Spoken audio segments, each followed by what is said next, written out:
Hello everyone, my name is Aishwarya Jain. So today I'll be discussing the important MCQs of your AFM book. So let's just quickly start with those MCQs. We'll be discussing MCQs of Module C. So first question is, which of the following is peculiar to a partnership firm? So partnership firm, first is it has perpetual existence. Second is it has large number of owners. Third, all owners have unlimited liability and government control is very strict. So Partnership Act governed होता है by the Indian Partnership Act 1932, right? So partnership is exactly the relation between persons who have agreed to share the profits of the firm, right? Carried on by all or any one of them acting for. So minimum minimum two people are necessary to form a partnership firm, right? So it is association of two or more person. एक agreement हो जाता है between the person.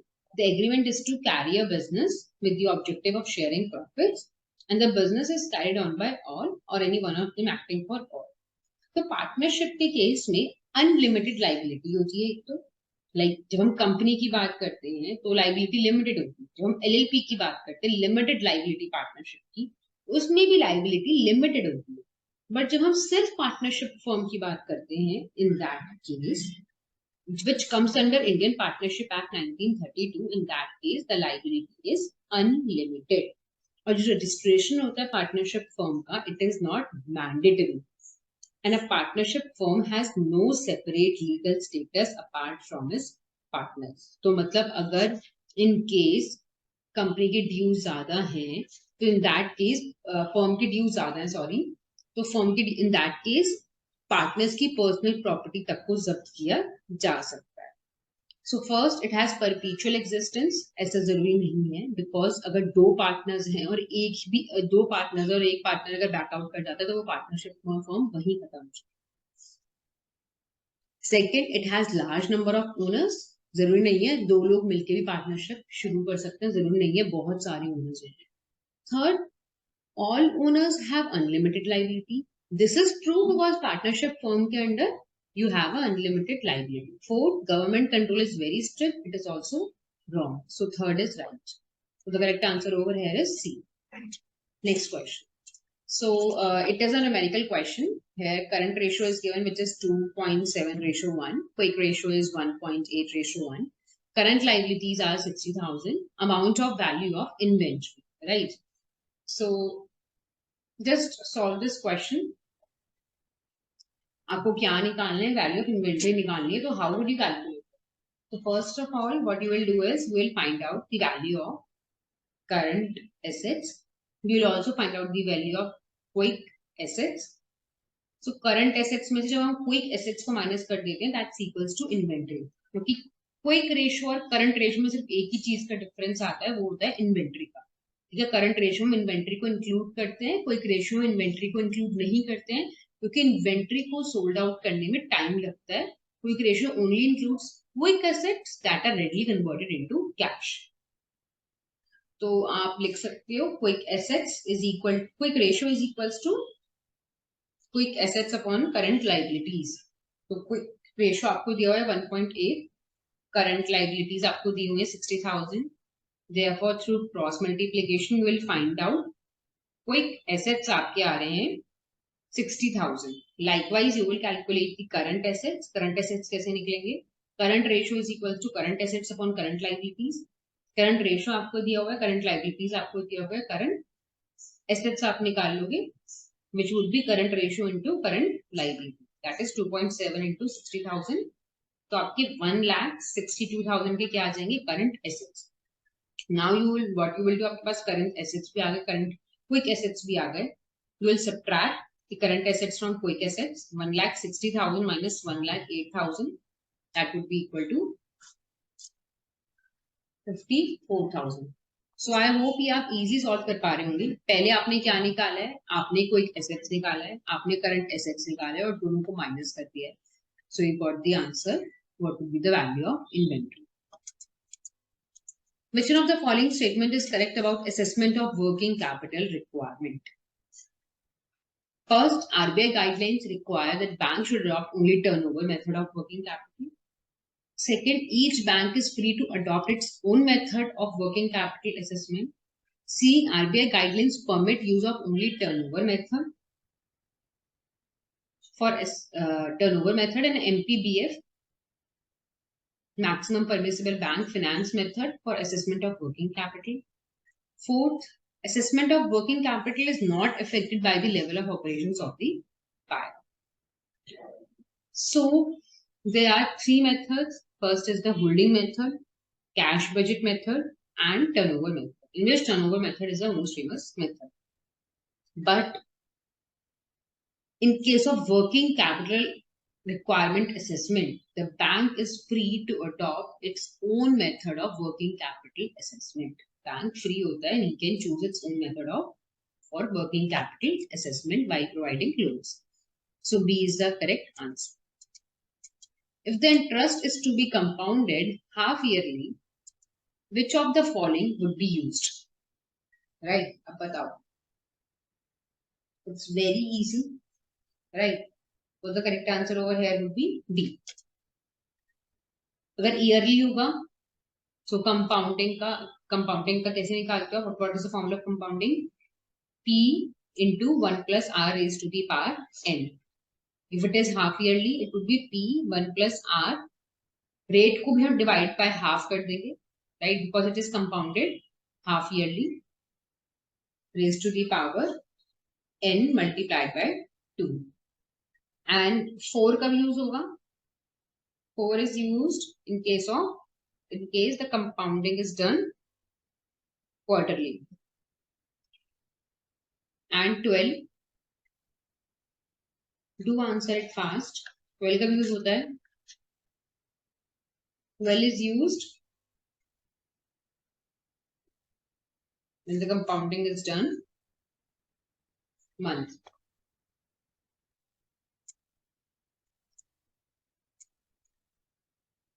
When the exchange of currencies takes place on the second working day after the deal, it is said to have taken place as at.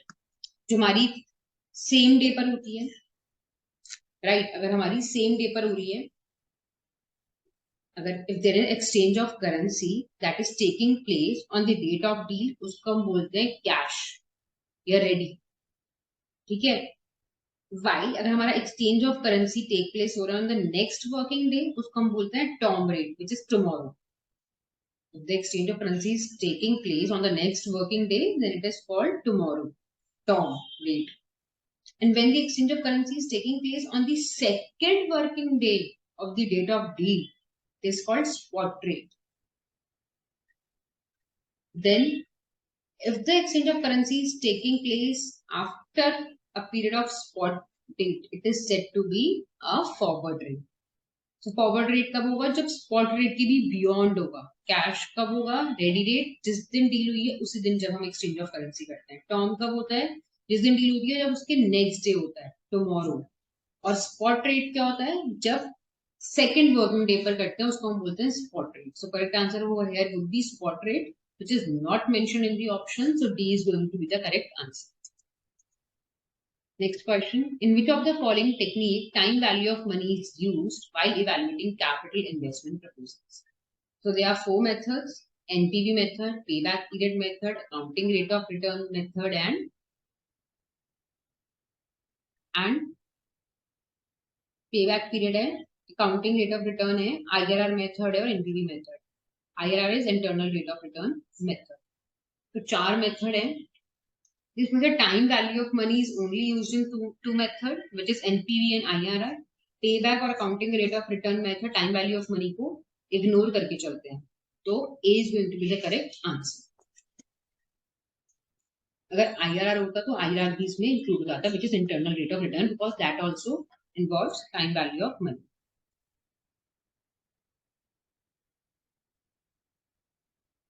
So spot rate is given, forward period is given, number of days in a year is 360, forward points, calculate interest rate differential. So I hope you are aware of the formula. आपको formula याद होगा. Formula is forward point. Interest rate differential आप कैसे निकालते हो? Forward point. Forward points क्या दिया हुआ है आपको? 0.01125 आप लिख लो. forward points into number of days in a year that would be into 360 into 100. So forward points into number of days in a year, which is 360 into 100 divided by spot rate. What is the spot rate? 1.5 into forward period. What is the forward period? It is 90 days. So forward points into number of days in a year into 100 divided by spot rate into forward period. So जब आप इसको solve कर लोगे, you will get your answer. And the answer would be 3% per annum.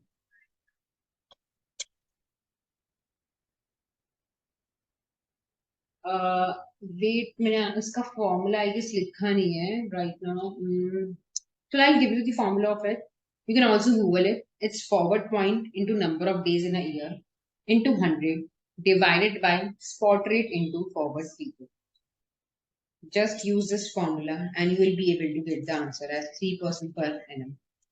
So I hope आप सभी का यही answer होगा 3% per annum. The process under which the future value of present cash flow is determined. जब हम future value of present cash flow को determine कर रहे होते हैं उसे बोलते हैं कंपाउंडिंग.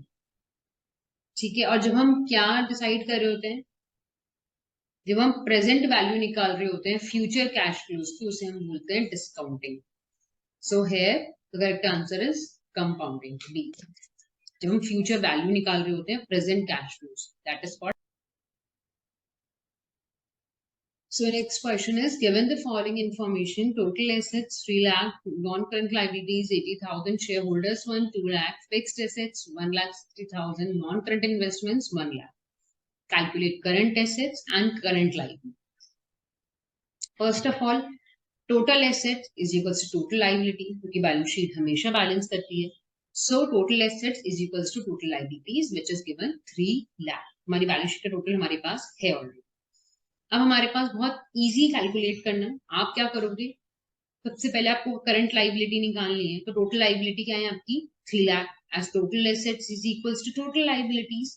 तो 3 लाख आपकी टोटल लाइबिलिटीज है. अब टोटल लाइबिलिटीज में से आप नॉन करंट लाइबिलिटीज और शेयर होल्डर्स फंड को माइनस कर दोगे, आपके पास करंट लाइबिलिटीज आ जाएंगी. तो total liabilities minus non current liabilities minus shareholders fund is equals to current liabilities. As you must be knowing, total liabilities is equal to shareholders fund plus non-current liabilities plus current liabilities. Total liabilities क्या होती हैं? shareholders fund plus non-current liabilities plus current liabilities. और जब हम total assets की बात करते हैं, total assets include current assets plus non-current assets. Right? तो आप 3 लाख में से 80,000 माइनस 2 लाख करोगे. So what would be the answer? That would be your current liabilities. 3 lakh minus 80,000, that is minus 2 lakh, that would B 20,000. 3 lakh में से आप 2,80,000 माइनस करोगे तो आपका क्या आंसर आ जाएगा? 20,000 की आपकी करंट लाइबिलिटीज आ गई. अब आप कैलकुलेट करो, 20,000 की करंट लाइबिलिटी आ गई है. दैट मीन्स बी और सी हमारा ऑप्शन सही होगा, है ना. बी या सी में से एक आंसर होगा. नेक्स्ट है हमारे को निकालनी है current asset. Current asset calculate करने के लिए आप क्या करोगे? Total asset minus fixed asset minus non current investment, क्योंकि fixed asset is also a part of non current assets, क्योंकि एक साल से ज्यादा के लिए हम होल्ड करते हैं और यूटिलाइज करते हैं. 3 lakh minus 1,60,000 minus 1 lakh, that is 3 lakh minus 2,60,000, that is 40,000. तो आपके 40,000 के क्या आ गए हैं? Current assets. तो सी आपका सही आंसर है. करंट एसेट्स आपके 40,000 आ गए, करंट लाइबिलिटी आपकी 20,000 आ गई. करंट रेशियो भी निकालना हो, क्वेश्चन में पूछा तो आप निकाल सकते हो. 40,000 divided by 20,000, that is 2:1. Current ratio भी आपका आ गया 2:1. So C is the correct answer. Next question. The difference between the current assets and liabilities of a firm is called. Current assets और current liabilities के difference को हम क्या बोलते हैं? Net working capital. Gross working capital किसको बोलते हैं हम? It is the sum total of all the current assets of the company. जितने हमारे current assets होते हैं कंपनी के, उनके sum total को हम बोलते हैं gross working capital. और जब हम net working capital की बात करते हैं, it means current assets minus current liabilities. So D is the correct answer. X has been investing rupees 1,000 every year at year end at 5% for 5 years, how much will he get at the end of 5 years? First of all, वो year end में कर रहा है, initially ना करके he is doing yearly and पर। तो हमने दो कंसेप्ट पढ़े थे इन दिस केस, एक तो एन्युटी ड्यू और एक था ordinary annuity. First of all tell me कि एन्युटी ड्यू है या ये ऑर्डिनरी एन्युटी है? सो ये ऑर्डिनरी एन्युटी है, बिकॉज ऑर्डिनरी एन्युटी में payments are required to be made at the end of each period. हमारी कहाँ पेमेंट हो रही है? ईयर के एंड में। और एन्युटी ड्यू में क्या होती है? Payments are made at the beginning of each period. So it is an ordinary annuity as payments are being made at the end of the year. तो हम फ्यूचर वैल्यू निकालेंगे, what he will get, future value of ordinary annuity. What is the formula? It is C into 1 plus r raised to the power n minus 1 divided by r। एक minute में ना इसका formula है कि इसलिए लिखा हुआ एक जगह, ये रहा। So future value of ordinary annuity would be the principal amount which you are investing into 1 plus I, rate of interest, I is the rate of interest, divided by n for the time period for which you are investing the amount, minus 1 divided by n। तो आप ये formula लिख लीजिए। Do remember, due का भी ordinary का दोनों का फॉर्मूला याद रखना। Now solve the formula. तो P क्या है आपका? P is 1000 into 1 plus I is what? 5%, which is 0.05। ठीक है, 0.05 is your I, will divide it by 100। So raised to the power 5 as it is for 5 years minus 1 divided by 0.05। तो आप calculate कर लोगे। तो 1 plus which is 1 plus 0.05 equals to 1.05 raise to the power n minus 1 divided by 0.05। तो 1.05 raise to the power 5 की value आ जाएगी 1.2762। सो 1.2762 minus 1 would be 0.2762 divided by 0.05, which would be equal to 5.524 into 1000। So basically आपका जो answer है वो आ जाएगा 5524। So C is the correct answer। आपको कुछ नहीं करनी है, आपको ये वैल्यूज निकालनी है, रेज टू द पावर आपको निकालनी आती होगी। 1 प्लस, मैंने समझा चुकी हूँ, ये 1 plus 0.05 raise to the power 5 minus 1 divided by 0.05 and P is 1000। Question में ऑर्डिनरी एन्युटी पूछी गई थी क्योंकि ईयर एंड के बारे में बात हुई।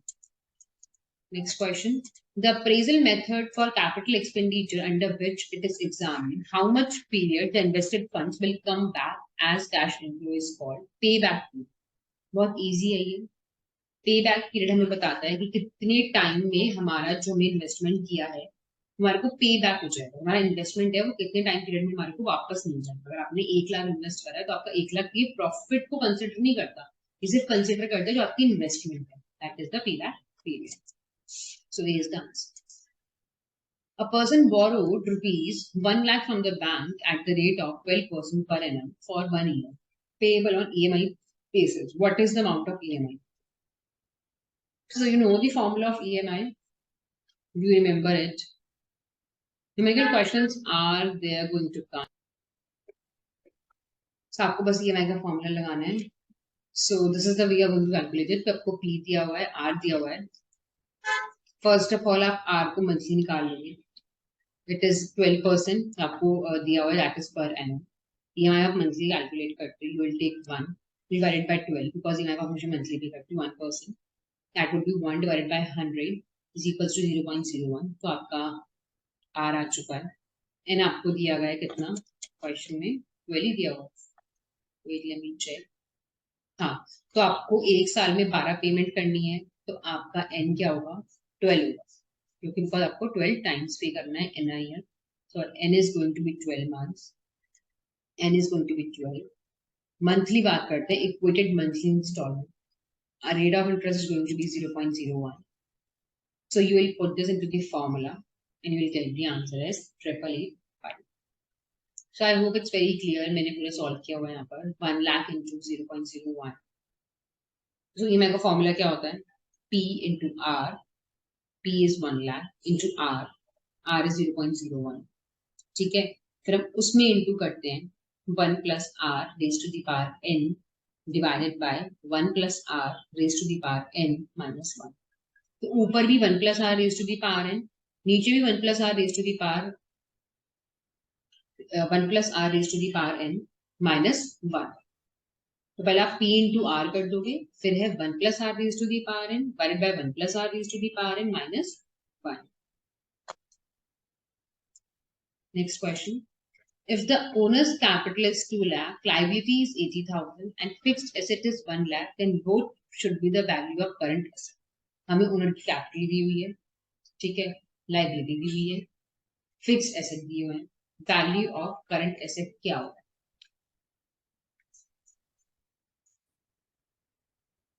फर्स्ट ऑफ ऑल एसेट्स में दो ही चीजें होती हैं, क्या होती हैं, मैं आपको बताया था, current assets and non current assets.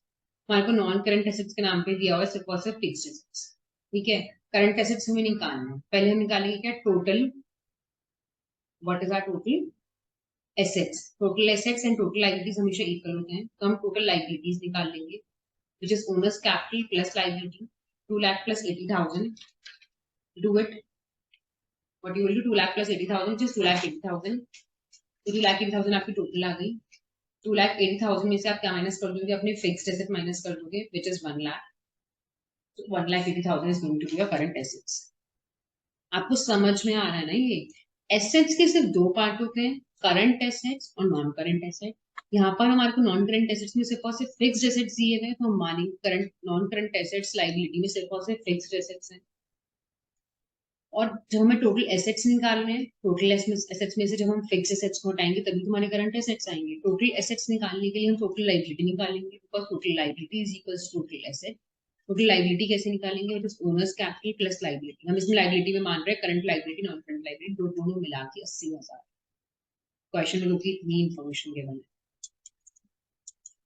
So rupee 1 is equals to $0.013. So it is a direct or indirect quote. तो डायरेक्ट और इनडायरेक्ट कोट के बारे में आपको पता होगा। डायरेक्ट कोट वो कोट होती है जिसमें हम home, direct quote is the home currency price of 1 unit of foreign currency. जब हम 1 यूनिट ऑफ फॉरेन करेंसी के अगेंस्ट अपनी होम करेंसी के प्राइस देखते हैं, हम उसे बोलते हैं direct quote. So for example $1 is equals to 75 rupees. So $1, 1 unit of foreign currency is equals to 75 rupees of our home currency. Right? That is called direct quote. जब हम indirect quote की बात करते हैं, an indirect quote is the foreign currency price of 1 unit of home currency.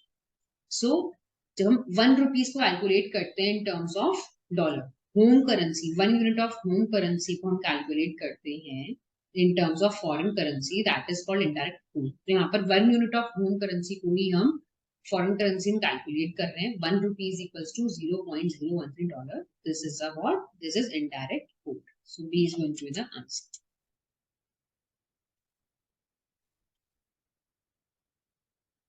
The maturity of a bond is long into the future. The coupon rate normally is high। So bond के बारे में आपको पता होगा, bond और interest rate के prices जो हैं वो हमेशा ऑपोजिट मूव करते हैं। तो फंडामेंटल प्रिंसिपल क्या है हमारे बॉन्ड का, जो मार्केट का इंटरेस्ट रेट है और जो बॉन्ड के जो प्राइसेस हैं वो हमेशा अपोजिट डायरेक्शन में मूव करते हैं। सो जैसे ही मार्केट रेट इंक्रीज हो रहे होते हैं, the prices of fixed rate bonds decreases. ठीक है, तो बॉन्ड की जो मेच्योरिटी होती है हमेशा वो एक स्पेसिफिक डेट के लिए होती है। जब भी आप किसी बॉन्ड को परचेज करते हो तो उसमें मेच्योरिटी डेट फिक्स होती है, ठीक है, उसमें फेस वैल्यू लिखी होती है जो कि इन्वेस्टर को दी जाएगी। तो इन दैट केस मेच्योरिटी है वो इफेक्ट करता है हमारा इंटरेस्ट रेट। जितना ज्यादा पीरियड होगा बॉन्ड का उतना ज्यादा रिस्क है, ठीक है, बिकॉज बॉन्ड वैल्यू को इफेक्ट हो सकता है changing of the interest rate prior to maturity. आपके पास बॉन्ड ऑलरेडी है, उसमें मेच्योरिटी डेट लिखी हुई है, बॉन्ड की वैल्यू लिखी हुई है, सब कुछ लिखी हुई है, बट इन केस अगर आपका बॉन्ड ज्यादा for a longer period of time के लिए है तो आपके लिए ज्यादा रिस्कियर है क्यों? क्योंकि it can be impacted by the changes in the interest rate prices. I have told you bond prices और interest rate prices opposite direction में मूव करते हैं, ठीक है। तो इससे हम बॉन्ड के प्राइस पर नेगेटिव इफेक्ट पड़ सकता है। अगर हमने शॉर्ट टर्म के लिए रखा है बॉन्ड, ठीक है, in case we have taken a bond for the short term period of time, in that case interest rate जो रिस्क है हमारा वो कम हो जाएगा, because it is for a shorter period of time, ठीक है। सो the attractiveness of the long term is related to interest only. Long term maturity is less sensitive to price fluctuation than the short term. Long term maturity is more sensitive to price fluctuation than the short term. Long term bonds are generally issued by institutions of lesser rating. These A, B and D all are wrong. Long term maturity है वो ज़्यादा sensitive होती है to the price fluctuation than the shorter term. Long term maturity ज़्यादा sensitive क्यों होती है? Because bond के prices और interest rate के prices opposite direction में move करते हैं, इसलिए C is going to be the correct answer. Which of the following statement is or as correct about the zero coupon bond? So zero coupon bond क्या होता है? Zero coupon bond वो bond होता है जो कि discount पे issue करा जाता है और जो उसकी पार वैल्यू होती है उस पे उसको रिडीम करा जाता है, और जो भी डिफरेंस होता है जो डिस्काउंट पे मिला होता है और जो पार वैल्यू पर रिडीम हो रहा होता है, वो जो डिफरेंस होता है वो ही कस्टमर के लिए, इन्वेस्टर के लिए प्रॉफिट होता है। तो zero coupon bonds pay no regular interest, कोई रेगुलर इंटरेस्ट नहीं मिलता इन पर। जीरो कूपन पहले ही लिखा है, zero coupon means no interest, coupon is the interest. तो zero coupon bonds pay no regular interest, they are issued at a discount to par value, discount पर इशू करे जाते हैं par value. The bond holder receives the full principal amount on the redemption date. Redemption date पर उसको पूरी principal amount दे दी जाती है। So D is going to be the correct answer. Lesser doesn't transfer substantially all the risk and reward incidental to the ownership of an underlying asset. So it happens in case of operating lease, finance lease, both on that. तो lesser जो होता है वो अपनी सारी जो expenses होते हैं जैसे कि maintenance, repair, taxes के, वो सारे ट्रांसफर कर देता है, ठीक है। इन विच केस ट्रांसफर कर देता है वो फाइनेंस के केस में, ऑपरेटिंग लीज के केस में lessor is responsible for the maintenance, repair, taxes. So all of these things are taken care of by the lessor. So it does not transfer substantially all the risk and rewards incidental to the ownership of the underlying asset is operating lease. Operating lease के case में वो transfer नहीं करता है। These are taken care of by the lessor. Finance lease के case में he transfer all the risk and rewards incidental to the ownership of the underlying asset. A person wants to remit euro and there is no quotation with the bank for euro. Bank work over the rates to rupee dollar rate and dollar euro rate. This is called.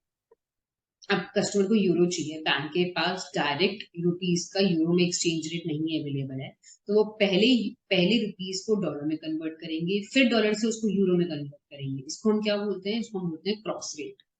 I have discussed about it, you can see my video. So it is called cross rate. While bid rate is the buying rate and offer rate is the selling. Which one of the following is not true about call and put option?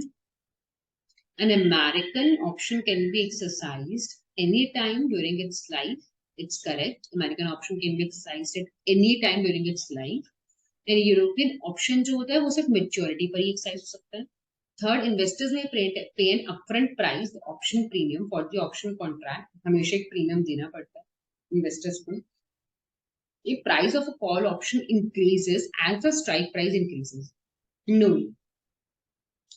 तो strike price से जब तक, ठीक है, strike price अगर below है, the stock price, strike price जो है वो increase हो रहा है और जो stock price है वो कम है। अगर stock price कम है और strike price increase हो रहा है तो price of the option कैसे बढ़ेगा?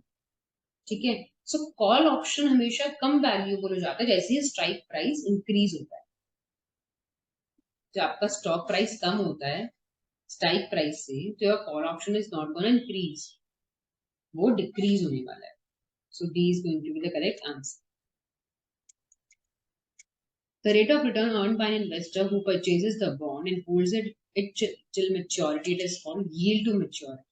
जब एक rate of return जब investor earn करता है, जब bond को purchase करता है, hold करता है till maturity, it is called yield to maturity. From the following information, calculate inventory in the beginning, net purchases, revenue from operations, calculate inventory at the end, wages, carriage inwards, calculate cost of revenue from operations and inventory turnover ratio. So cost of revenue from operations, cost of goods sold आप calculate करोगे opening inventory plus purchases plus direct expenses minus closing stock. तो cost of goods sold आप calculate कर लो फटाफट से.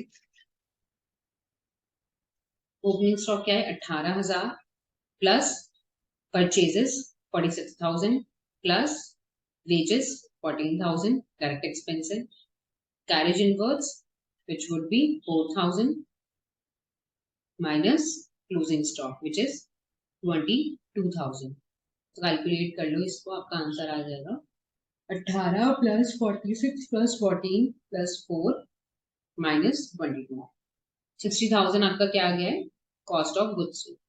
अब inventory turnover ratio निकाल लो. Inventory turnover ratio is inventory at the beginning, inventory at the end divided by 2. Average inventory आप कैसे निकालते हो, inventory at the beginning, inventory at the end divided by 2. आपकी एवरेज इन्वेंट्री कितनी आ गई, 20,000. So inventory turnover ratio is equals to cost of goods sold divided by average inventory. Cost of goods sold कितना आया था आपका 60,000 divided by average inventory. Average inventory कितनी आएगी आपकी 20,000. तो 60,000 divided by 20,000 that is 3. तो आपका inventory turnover ratio आ गया 3 times और cost of goods sold क्या आया था आपका 60,000. So C is going to be the correct answer. So this is the end of this session. I hope you like it. Thank you so much for watching this session.